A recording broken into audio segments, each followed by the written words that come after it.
এখন আপনার সামনে ইসরায়েলি সেনা হিজবুল্লাহর লগে স্থলযুদ্ধ খতরা কিভাবে হিজবুল্লাহ মুজাহিদিন হলে ইসরায়েলি সেনার জাহান্নামে ফাটাইতরা, কিভাবে ইসরায়েলি সেনার ট্যাঙ্ক ধ্বংস খতরা এবং ইসরায়েলি লেবানন এবং সিরিয়ার মধ্যে সংযুক্ত একটা আন্তর্জাতিক রাস্তা নষ্ট করে লইছে এবং গাজা সম্পর্কে গুরুত্বপূর্ণ আপডেট আপনার সামনে তুলে ধরইব।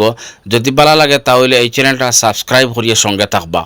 ইসরায়েলের শুধুমাত্র দম হইল গিয়া যুদ্ধ বিমান দিয়া গণহত্যা করা, নিরীহ মানুষ ধ্বংস করা, কিন্তু এখন পর্যন্ত ইসরায়েলি সেনার ভিতরে এই দম নাই যে সামনাসামনি মোকাবিলা করিয়া সফলতা অর্জন করা। গাজার মধ্যেও ইসরায়েলের সেনায় মাইর খাইতরা, হিজবুল্লাহর লগে আমনা সামনা হইয়া হিজবুল্লাহ শতাধিক ইসরায়েলি সেনারে জাহান্নামে ফাটাইতরা। আজ কয়েকদিন থাকি ইসরায়েলের সেনায় লেবানন যুদ্ধ বিমান দিয়া গণহত্যা খতরা, সর্বশেষে লেবানন এবং সিরিয়ার মধ্যে সংযুক্ত একটা আন্তর্জাতিক রাস্তা ইসরায়েলে ধ্বংস করে লইছে। এই রাস্তাটা লেবানন এবং সিরিয়ার বহুত গুরুত্বপূর্ণ এক রাস্তা। ইসরায়েলে লেবাননে বোমা হামলা শুরু করার পর থাকিয়া হাজার হাজার মানুষে লেবানন ছাড়িয়া বাড়িঘর ছাড়িয়া সিরিয়াত যান বাঁচাইবার লাগি যাইতরা, কিন্তু ইসরায়েলে এই রাস্তাটা নষ্ট করছে। তার উদ্দেশ্য ইয়া থাকলো লেবাননের মানুষরে আটকাইয়া গণহত্যা করে। এই রাস্তার উপরে 3টা ক্ষেপণাস্ত্র নিক্ষেপ করা হয়েছে রাস্তা ধ্বংস করার লাগিয়া। যদিও কিছু অংশ ধ্বংস হয়েছিল, বাকি অংশ বিলডোজর লাগাইয়া সমস্ত রাস্তা ধ্বংস করে লইছে মানুষরে আটকাইবার লাগিয়া এবং গণহত্যা করার লাগিয়া।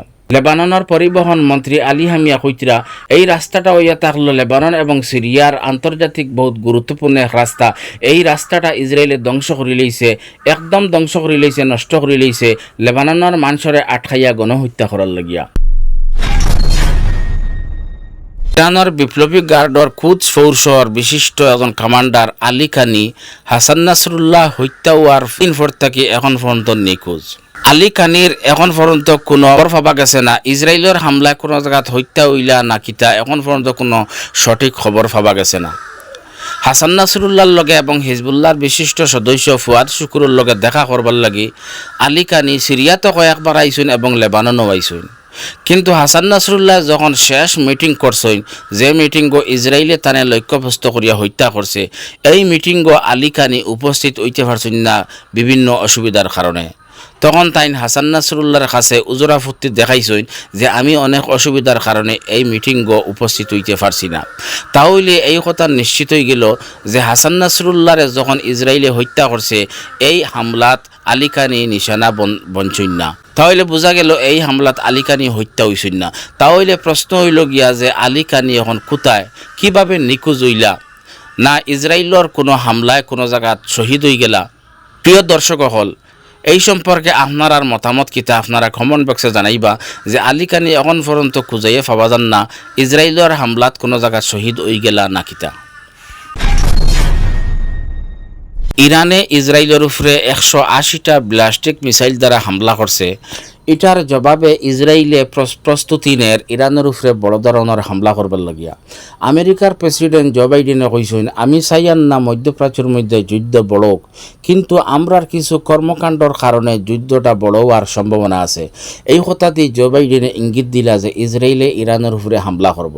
কিছু বিশ্লেষক অখলর মত হইল ইসরায়েলে ইরানের সামরিক ঘাঁটি এবং ক্ষেপণাস্ত্র লঞ্চারের উপরে হামলা করার খুব সম্ভাবনা আছে।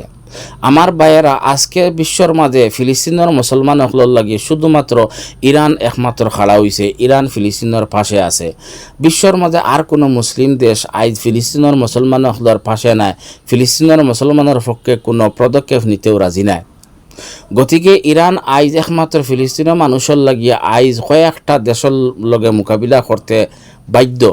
গতিকে আমরা কোরআন তিলাওয়াত করি, আল্লাহর কাছে দোয়া করি যে আল্লাহ তাআলা ইরানরে বড় ধরনের কোনো মুসিবত না ফেলাইয়া শত্রুর সামনে বিজয়ের মুখখানটা যাহাতে দেখায়।